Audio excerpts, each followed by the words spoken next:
welcome to SIPAcon 2008. I am Mateen Syed. I have the pleasure of welcoming Sanjay Wadge. He is the president of SIPA, has been president for the last 2 years. This is his second conference as president. He's also an entrepreneur. So let's listen to how he and his team put together a great conference, SIPAcon 2008. Sanjay, welcome. Thanks for having me. My pleasure.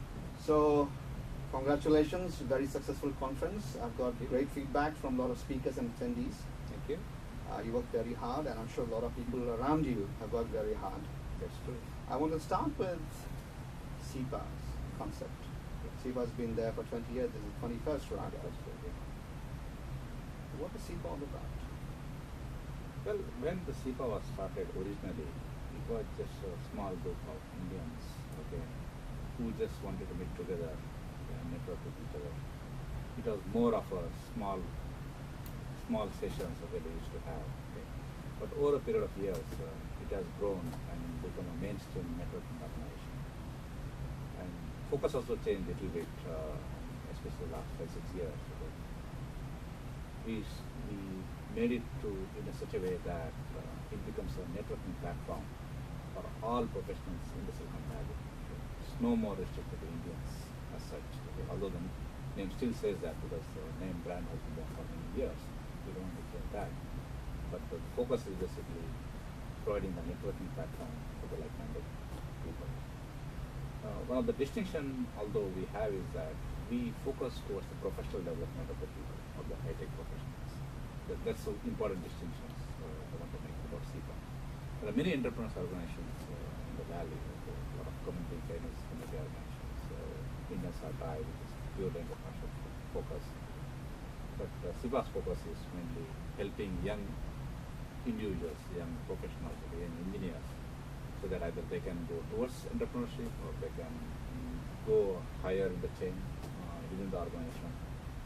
It's like pre-entrepreneurship or the pre-kind of a thing we are focusing on. You know, it must be very challenging to put a conference during these down times. Yes. The economy is taking a big change. But it's also a very opportune time. Exactly. Because people are looking for other opportunities out there. Yes. When people are being laid off. Correct. Okay. And most of your audience and your members are, like you said, are professionals Yeah. who want to enhance their careers, but somehow unfortunately they are stuck in the situation. What have been some of the challenges you faced as you went through in terms of content development, in terms of attracting people? Like you said, it's good and bad time both ways. I just wanted to elaborate on that. Yeah, so we started planning somewhere in June, July time frame, okay, and that time economy was, everything was good, okay. We are not even envisaging that, something will come up, okay, but what has come in September, October. Okay. The initial focus was only to have the full-fledged conference on social media. And then I added the enterprise flavor to it because everywhere there are tons of conferences happening in the Bay Area. Every couple of weeks, there's one or the other conference coming in social media.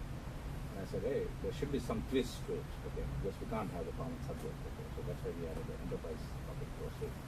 But as we went along, when the September month came, and suddenly financial turmoil was in, then we went back and decided, okay, we will have the conference, okay, but it should help in these times, okay, in financial turmoil times. Okay. Can we tweak it in a certain way, or can we add some banners, okay, which will be helpful to the young professionals here? And that's why we added the financial keynote and also the panel on the career development consulting panel, which helped us a lot. And it turned out to be a good, I think.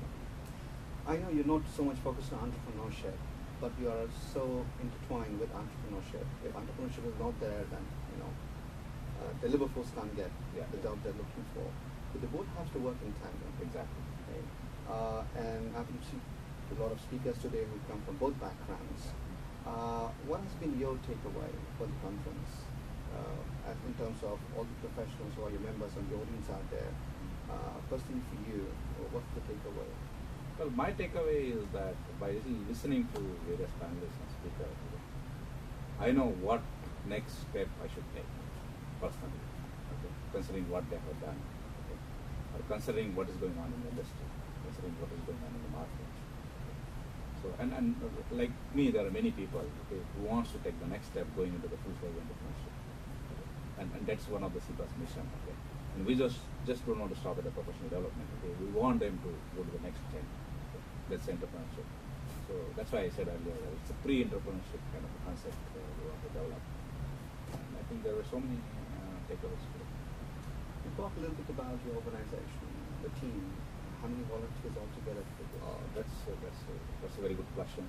And since last 21 years, it has been all managed, arranged, everything by volunteers without getting a penny out of it. Okay? And everybody does their own part, their own interest. Okay? And I have right now, I think, 37 or 30 volunteers, volunteers. And within those volunteers, there's a core group of 5-6 volunteers. We kind of do the high-level management, and then the rest of the team takes care of so many other challenges that we have while running either monthly event or the annual conference.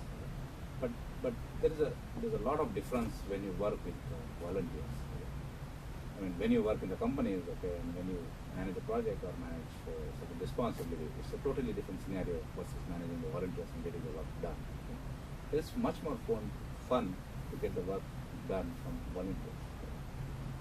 There is no kind of a hierarchy thing there, and you get the things done, and whoever puts the time, they put it with their heart, with their mind. That's a big difference. When you put your heart into any work, I don't think it can fail, and that's what exactly happening with the SIPA for last 15 years. Since they put everything there, with a good intention, everything works out well. So that's what happening. What is the message from you as president to people out there who have not heard but are not going to hear about SIPA and they want to get involved? What will your message be? Well, my message is, apart from your day-to-day work, one should be involved in some social activities, community activities, which gives a different perspective to your life, to your own life. Actually, it's beneficial to you. That's what I learned a few years ago. When I started involving in social organizations. My thought process completely changed, and that's one message I want to give to everybody. Hey, just look at outside whatever is happening. Just don't focus on your day-to-day life, which has work as well as family. Of course, that's important. And you have to spend time for the family. You have to spend time for your work. That's your responsibility. That responsibility you have to anyway fulfill it. But apart from that, there is many things you can do through which you can learn so many things. And which will help in your development, your own development. Your perspective will totally change towards it. That will happen to me. I want it to happen to everybody. It certainly must be gratifying to see your hard labor come to fruition after so many months of rigorous work.